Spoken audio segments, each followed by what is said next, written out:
Hi, and welcome to my channel. My name is Mandy, if you don't know, and today I am painting a tiger sleeping on a house. Little scene that came to my mind, and I was like, oh, let's do this. I threw a bunch of my sketches kind of together into a more cohesive piece, and I'm painting it. And so yeah.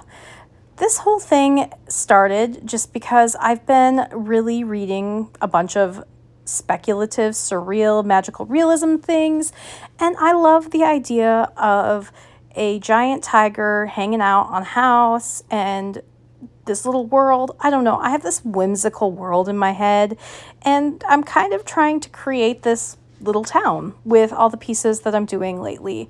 So I've been focusing a lot on watercolor and learning how it works. I've discovered so much, and I'm still a newbie. So there's a lot of things that even if you think this looks great, I can see. I'm like, oh, yep, this is a learning piece. I'm using Arches hot press paper. I have a tiny little set of just single sheets that I'm working through, and I don't know how much I like hot press yet. I also don't know how much I like cold press, so it's just trying to figure out what I like. And yeah, so I'm going in here with Schmincke's bright opera or brilliant opera. I don't know, it's a fugitive color apparently, which means it could fade, but I don't plan on selling my originals of these because this is a bunch of practice, and if I did, I'd put it under UV, what is that, UV glass? Yeah, so anyway, I am quite enamored with this brilliant violet, or not brilliant violet, brilliant opera rose. It's got these little specks of neon pink, and I just love it because I am such a pink fanatic, and I use it pretty much every painting I do almost. It's just a really good color, but I wanted it to be the base of the houses and the tiger. And then I'm going in here with cobalt blue, or is it cobalt teal blue? I don't know. It's a Schmincke, and I know it's like cobalt turquoise or cobalt teal blue, something like that. But I don't really know all the color names. I have just been learning how to mix and lay thin layers because I was never really good at that before, but I'm learning how to do it. And this piece, I think I have successfully at least layered colors to get really good color mixes and really get good variations. But, I am still learning. And learning I am. I don't know what it is about art and learning and how hard it is, but I go through these phases. I go through these phases where I am just kind of I think I'm really good, and then I go through these phases where I'm bored, and then I go through these phases where I'm like, this is the worst thing ever, and you are awful. And so it's this weird thing where I don't really know sometimes what I am when it comes to my art. But I do know that I won't stop. Can't stop, won't stop. I have been drawing or sketching in my sketchbook since 2021, or is it 22? I don't know, but I've been doing it every daily practice for at least 2 years now. And so I've filled 10, 15 sketchbooks, somewhere around there. And then I have a bunch that are half filled. And so all I can say is sketch, sketch, sketch, sketch, sketch, sketch. And I know that that's the thing that everybody says, but for real, I am just enamored with how my sketches have grown and how much I've grown even in years. And so I'm still learning. I'm still learning.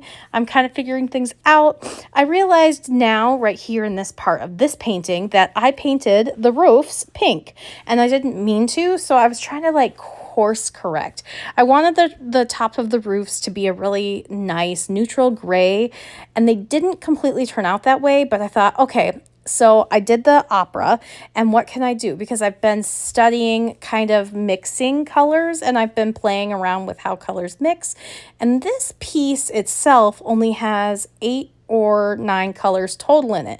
It's got 2 yellows, 2 blues, the opera, 2 reds, so not much. And then I think I did moon glow for the rocks later, but I have them blue right now, and then I'll go through with another color later. But I really am trying to mix colors right on the canvas like this, you can see on the tree. And I'm really trying to do that because I was realizing that I was painting with far too many colors and none of my pieces were turning out right. And it was really ugly and not fun. So I am trying to cohesively learn how to mix. And so I have really limited my color palettes. Now, my palette itself has like 38 colors in it, but I am trying to figure out what colors I use the most so I can make a small limited palette that I can travel with. But at this time, I just have the one palette full of watercolor and I'm running out of yellow. Go figure. But so I did a couple layers of blue, trying to figure out what blue would make a neutral gray if I put the blue over the red, or the opera.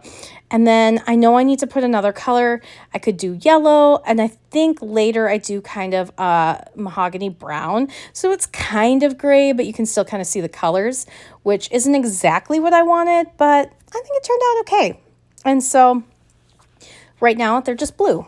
And then I'm going in, what I've been doing on the greens, and this is a lot of what's happening in this piece, is I'm going in with a wash of blues, some sort of blue, cobalt turquoise, I believe is what I was using here for the blue. And I think I go in later with like a phthalo blue, but I use that cobalt blue because it's so beautiful. Schminke's cobalt colors are some of my favorites. But I went in with just the turquoise, and then I was coloring over it with a lemon yellow. And then now I'm going in with the phthalo blue, and I'm going in over the roof. I'm still trying to figure out how to layer and how watercolor properly layers because I don't know. And I'm still trying to figure all this out. So yay for figuring things out because I really don't know. So anyway, that's about what's going on in this piece. I am creating this little town. I don't know if this is part of the town or if this is just its own thing, but I am trying to figure out this cohesive story so I can come up with these characters. I have characters. Okay, so I have the characters, I have the town, but I'm figuring out how they all fit together. And so it's this town, it's a portal world because portal stories are some of my favorites. I am an avid reader, and if you follow this channel, you would know that because I also do reading book content. So I'm going to talk a little bit about books while we are watching this. And sorry if you don't like books. I don't understand how people don't like books, but they don't. So, there are some people that don't understand how people can read so much, but I'm not one of them. And what's funny is while I was painting, I was listening to an audiobook. I was listening to All Sinners Bleed by S.A. Cosby, and it was phenomenal. So highly recommend. I'll talk about that later on in the month in one of my book videos. However, I want to talk about where my inspirations for these portal fantasies come from. So obviously, some of the most well-known and well-beloved portal fantasies are Alice in Wonderland and the Chronicles of Narnia. However, I have become absolutely obsessed with Seanan McGuire's The Wayward Children series, which starts with Every Heart is a Doorway. The ninth, not the seventh. The ninth one came out just this month, or just last month, and they went to a dinosaur world where one of the students of the Wayward Children lived or something like that. However, I don't really know how that goes. But anyway, back to the whole idea is that my inspiration, because I have to think of the word, because sometimes I really struggle with coming up with words of things. I don't know if that's a problem for other people. This is going to be the most random rambling ever, so I'm sorry if you don't like random rambling, but I just am trying to come up with things to say, and I ramble and I hop around. Hello, ADHD. That's just kind of how my brain works. Anyway, back to portal fantasies. So I really like the idea of a portal fantasy where, you're just hanging out and stumbling along, and then you are all of a sudden in another world. And these worlds are kind of crazy. So in the Wayward Children series, there's all different kinds of doors. Like people who don't fit into the real world, our world, like the one that we're in right now, the Earth, if they don't fit in and they're children and all different kinds of walks of life, they don't fit in where they're supposed to go, they find a door and then they enter another world. And so then when they come back, or if they end up coming back to the real world and they can't assimilate because these worlds are supposed to be theirs, they go to this home for the wayward children. And it's a lot of fun. Every other book is kind of like one will be in our world and one will be in the other world. So there's this like one that's like set in kind of a Sailor Moon-esque, like Candyland, and I just loved it. Loved it. Like the water in it, like all the lakes and oceans are strawberry soda. And all I can think is, oh my goodness, yes, this is the world that I'd want to be in, because strawberry soda as water would be awesome. So these are the kind of things that have inspired my world. However, my world is, I don't know, my world is kind of like Halloween-esque, like kind of like everything's weird, but but like still cute, because I love cute worlds. So the idea is that things are weird, there are bright colors, but not everything's like candy. There are different sections. And so this is me playing around with the idea that tigers can be bright neon colored and live in this world, and they are bigger than houses. But they're not like, gonna walk up and eat people, because that's not funny. Like, that's kind of scary. And this is not a scary world. They're like gentle giants, and they are so loving. That's kind of what I'm thinking. Maybe like a little bit of like Aslan from Narnia. And yes, I know his name is Aslan, but I had a friend growing up who had a cat named Aslan. Like, she named it after Narnia, but she called it Aslan. So it will always be Aslan to me and not Aslan. And I will die on that hill. I had to let go of Hermione being Hermione when I was a young age, and I stuck with it for so long until the movies came out. This is me aging myself, but I will die on the hill. It is Aslan. It is not Aslan. That's just how I feel, and that is how it's going to be, especially because I have so many issues with the Narnia books anyway. I love the fantastical worlds they are, but I also think that I am going to stand with Susan and think that they did her dirty, and think that they did a few things dirty in those books. And they are definitely not aging well. Sorry, C.S. Lewis, but yeah, you're a white man. Anyway, that's all I'm going to say on that. But so that's why I think I like the idea of having a world where things are weird, but they're just like, it's weird, but it's not to the world. Like, everything is normal here for this world. And so there are just gentle tigers, and there are people with heads of animals that walk fish, because fish can survive on land and they have feet.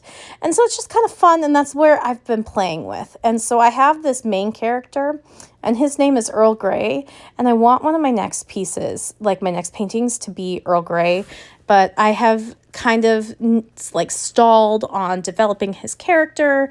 So I just went with this for now, because I'm still learning how to paint. And there are so many things, like you'll see here soon, I mess up. And I am getting used to having to wait and be patient. I am not a patient person, like not patient at all when it comes to art. So I struggle with the waiting for a layer to dry before I can go to the next one, which is one of the reasons why hot press paper appeals to me, but it just doesn't have as much texture as cold press. So I'm still trying to decide. I have both Arches hot press and cold press, and I have quite a bunch of it. So I'm just going to play with it all and figure out what I like. So I have enough that I can do this for a while before I have to like buy more. And I think I have a Mossery sketchbook that is hot press. And then I have another one that's hot press. So I've got a whole bunch of different brands. And so as I'm going through this series of little paintings that are my world, I will keep an eye out and explain to you all what is going on and how I'm feeling about the different kinds of papers. But yeah, anyway, I don't know. So that's that. I spent most of January reading the Wayward Children series on top of like 10 other books. But something about this world for me is just exciting. And I think it's my way of being like, all right, I make the rules. This is my world, and I can make any rule I want. If I want, I don't know, I can just make the rules. I don't know if I want something like if you want to just jump off the top of the house and nothing happens, like you just jump and it's boom, I don't know. I am just kind of in that weird place where I like the idea, like I'm just obsessed with other worlds, like Barbie Land. Hello, the Barbie movie. It was fantastic. Anyway, so that's kind of how I'm feeling. It's been kind of a crazy last few months. I have had to take a hiatus from YouTube because I was teaching. Yes, I was teaching, and I love it. It's something that I want to do probably for at least a while, but I'm kind of in a little weird space because I was just doing long-term substituting. So now I don't have a job with substituting long-term. And so I'm back to kind of just picking up day jobs, which is wonderful. And I know that my district needs good subs. So I'm trying to be a good sub. However, I miss building relationships with students and being able to teach curriculum. So I don't know. I like teaching, but I also like YouTube. And because I can't kind of balance them both at the same time, it's kind of nice to be able to have a couple days off a week again and get back to this because I'm still trying to figure out what I want to do with the rest of my life. Aren't we all always trying to figure out what we want to do with the rest of our lives? But that is kind of where I'm at. I want to be a teacher. I don't know what subject. I was teaching elementary school this last go around, so I was teaching every subject, which was a lot of fun because I got to have the same kids in my class the whole day. And I feel like if you're in school and having the same kids for the whole day, you really get to build really strong connections with them. And that is the thing that I love about teaching. Obviously, teaching kids, it's important. Teaching education is important. But it was so fun to get to know students and getting to learn who they are and building relationships and knowing that I had an impact on them. It kind of tears me up. And I miss my students dearly. And I get back to see them any chance I can. I have gotten back to see them. So I really like teaching. And it's kind of this weird thing because I went to school and way back when. I went to college to get a degree in animation, and then I switched majors to English, and I tried out English Ed, and I did observations, and then I was, took a few education courses and was like, education is not going to be for me.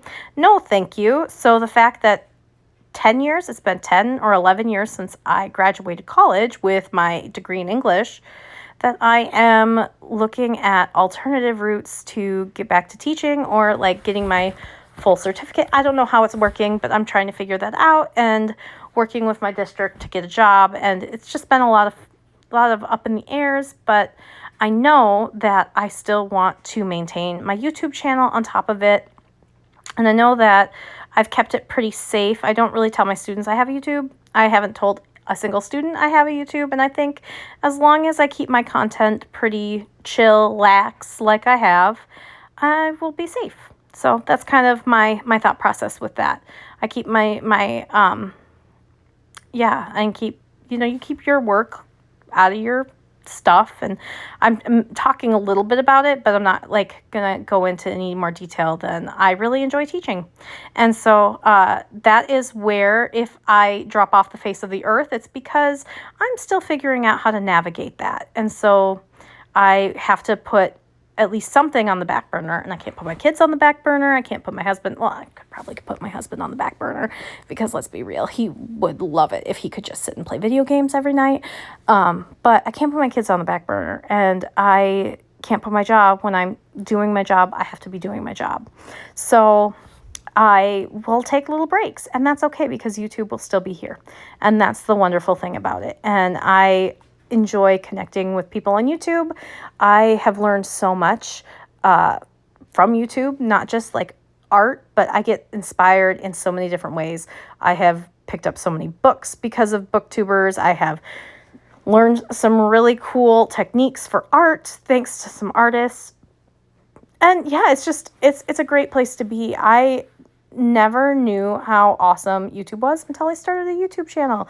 I mean, okay, before I started a YouTube channel, I did know that YouTube was pretty great, but not in the same way as like making videos. And I really enjoy making these videos. Like, I'm sitting here watching my process, and I'm like, oh, I love watching even just my process, because I'm like, oh, I can see that maybe I could have done that a little bit better, or like, hey, that's actually not as bad. You're doing a great job. Or shaky cam, because there's been a couple of points, like I have this piece taped with my washi tape. I have it taped to a, what do you call those? Clipboards. I have it taped to a clipboard, and sometimes it gets wiggly and moves, and I went back and I tried to edit it and like take out the super shaky parts, but you'll notice a couple shaky parts, so I apologize. I'm still figuring out how to get like my filming in the right place. Like, I have it in a good spot because I get really good sunlight here. However, I need to figure out how to get my tripod to stay right. I will say that I am pretty, what you want to call it, basic when it comes to taking these videos. I do it on my old iPhone, and the videos look great, but I do it on my old iPhone, so then I edit the videos. Funny enough, I edit the videos on my new iPhone.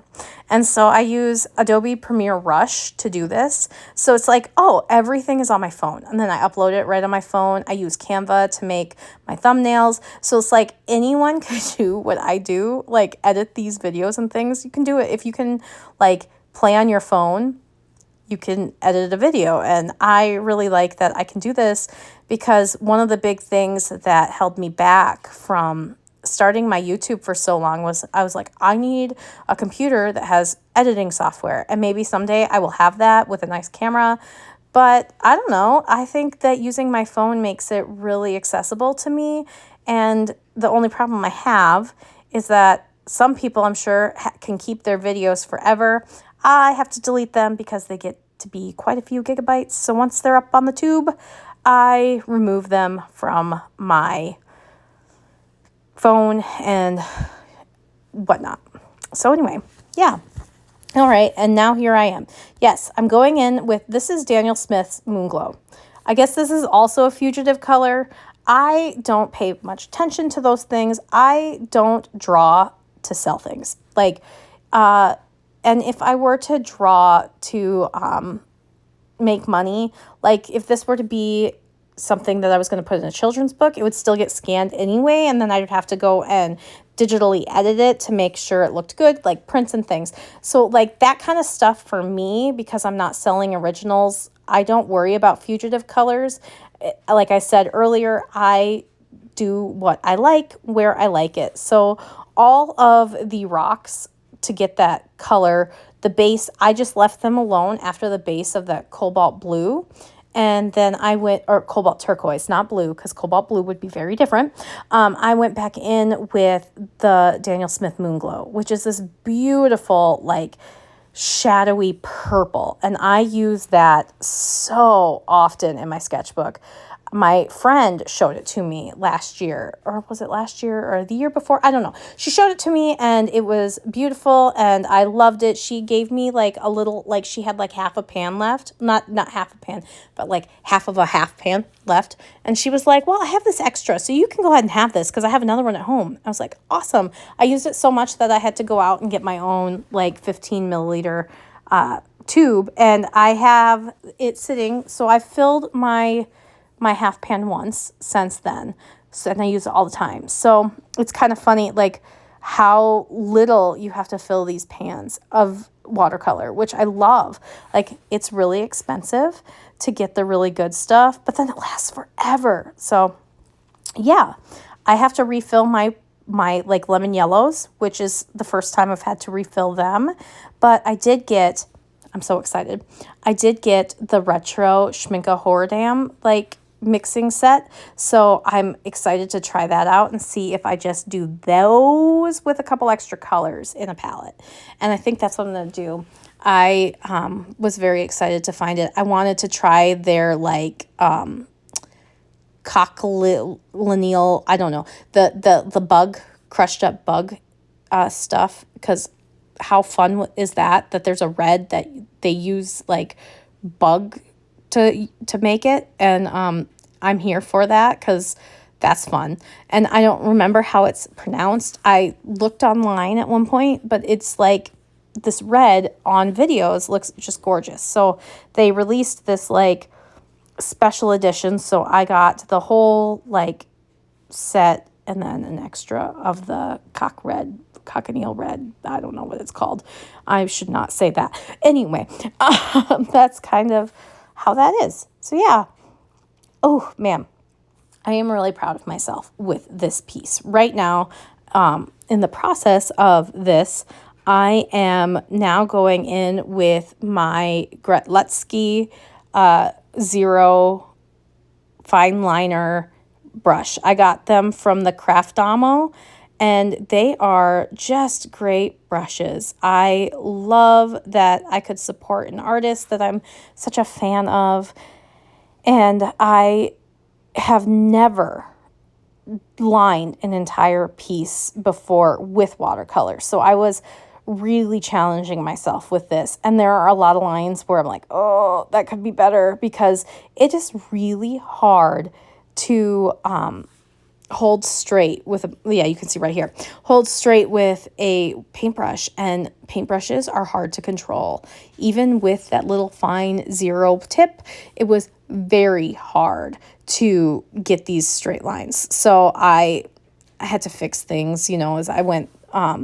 But this is a practice, and it's not like it turned out awful. It's just that there's parts where I'm like, ooh, that could have been a little bit better, especially on the roof, like right there. The lines just weren't straight. So I'm like, okay, now I know that I need to go do some drills of straight lines, like horizontal lines. And that's one thing that I have really, really focused on, is going in and doing drills of things like that. Like those little, like, I was so proud of these whoops because I have been doing so much of that in my practice that look at how great those like loop-de-loops, the swoops look. And yeah, I can do vertical lines. Like they look great. My vertical lines look great. It's just the horizontal lines. And I don't know if it was just I was getting shaky or what, but they just did not turn out as great as they could have. But sometimes I'm like, that kind of stuff is like I don't know what you call it, but it's like the appeal of traditional art is that it's not perfect. I don't know. I'm making things up, but I tried to think about color with a lot of this too. So I took a course, a children's illustration course with Beatrice Blue back in February. So a year ago I started it, and it was like a 2.5 month course where she talked about all the like ins and outs of doing a children's book. So I'm still figuring out my children's book and that's why I'm like trying to figure out my world, because I want some sort of book, illustrated book. It might be middle grade, it might be like graphic novel. I'm trying to figure this out. so this is a lot of what these explorations are, is trying to figure out what I want to do. And maybe I'll just have a bunch of different like art pieces, and that will be okay too. I don't know. When you are doing it for yourself and you're just doing it because you love it and you don't have anybody to answer to, like, I don't know. There's something very freeing about the process that I'm going through right now and being okay with all of the like motions. But anyway, I took a course with her and she talked about how color works and like main characters. And she said a lot of times, and if you notice, like you'll start seeing it in like animated series, even like shows sometimes, a lot of times the main character will have the primary colors of some sort.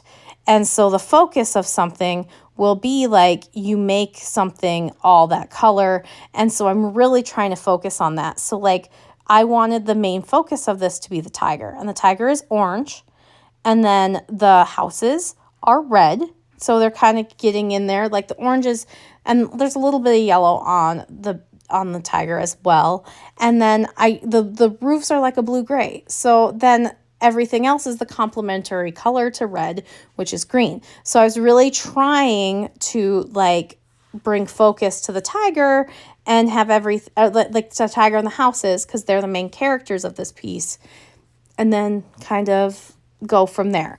And I don't know, I think it looks pretty great. Like as I'm thinking about it, I am not perfect with color theory. I'm not perfect with anything. Again, I am not like professional in any way, shape, or form.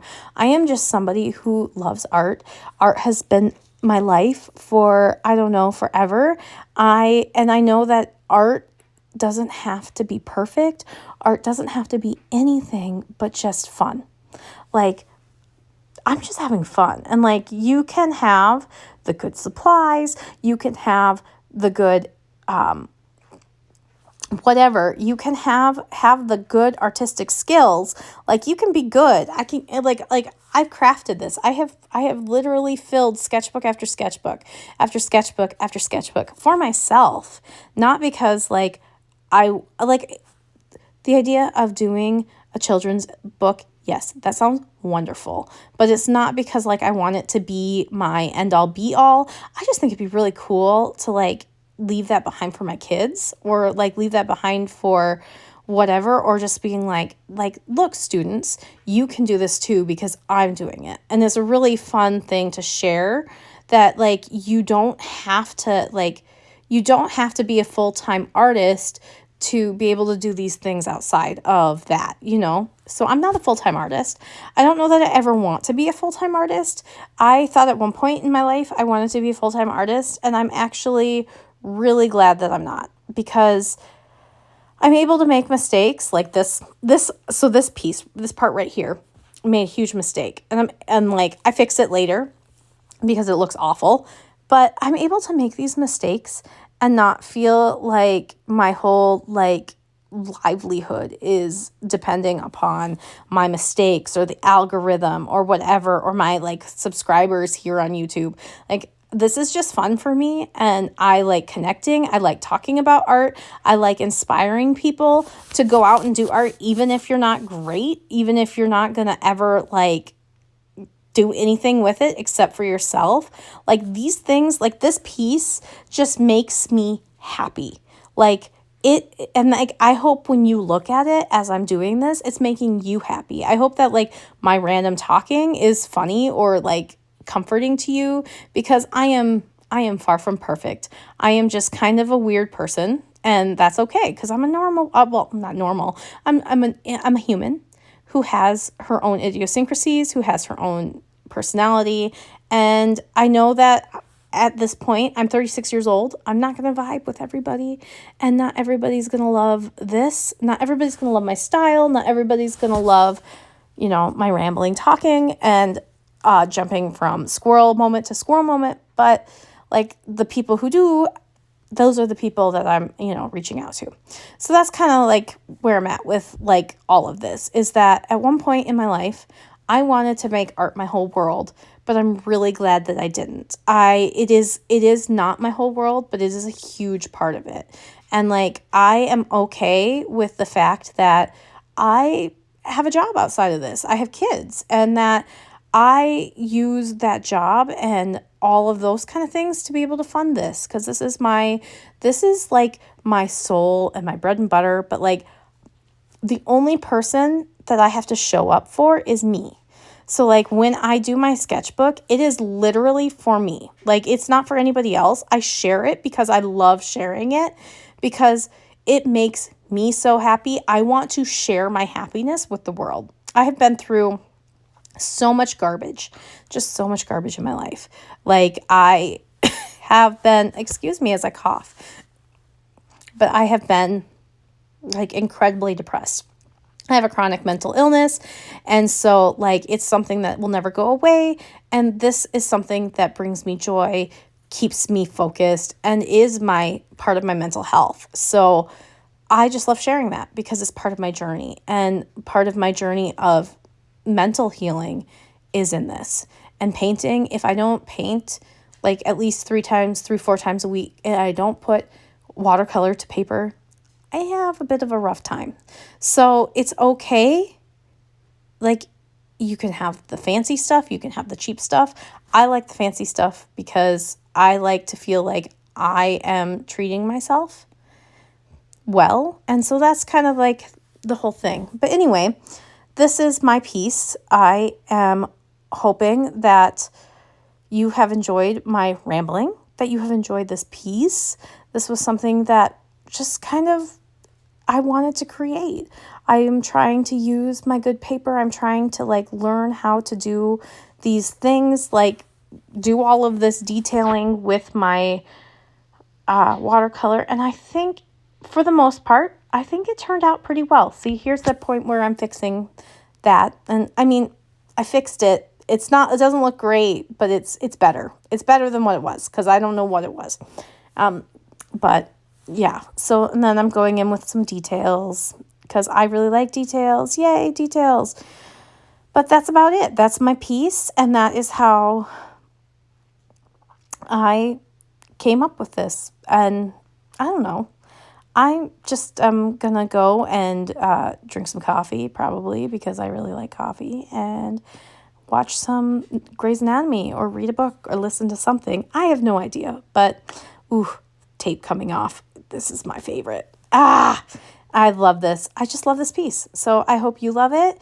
And if you liked this, please subscribe to my channel and check out some of my other videos. Check out some of my book videos, or even more of my art. See you in the next one. Bye.